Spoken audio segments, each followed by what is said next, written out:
Врятувати легені планети, залучити громаду до озеленення, нагадати кожному про особисту відповідальність перед природою. Цього тижня розгорнулась всеукраїнська акція «Майбутнє лісу у твоїх руках». Акція направлена в першу чергу для того, щоб максимально залучити наших людей, громадськість, депутатів, наші шкільні лісництва, молодь для посадити своє дерево. Більшість волонтерів вже досвідчені лісники, бо акція відбувається не вперше. Наприклад, на моїй пам'яті депутата і голови районної ради ми вже десь 3-4 раз щорічно висаджуємо дерева. Технологія, як кажуть колеги, надзвичайно проста.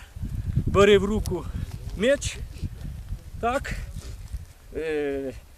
сади його так, щоб було на глибину. Основне, отут треба подивитися, корінець повинен бути тільки рівний. Якщо ми його рівненько саджаємо сюди, підтримуємо, далі беремо цей меч сюди, ногою і відстань повинна бути десь 70 сантиметрів.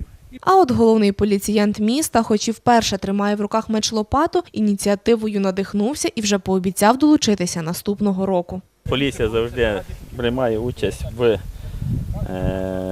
різних акціях, не тільки в цьому, так само і на забезпечення охорони навколишнього середовища, таким методом навіть посадки лісу, з задоволенням прийме участь у всіх таких подібних акціях. Цьогоріч у ДП «Шепетівка лісгосп» планують посадити 100 гектарів нових лісів. Разом із волонтерами відновлюють природний приріст дерев. Це нова площа, яка була осінню вирізана.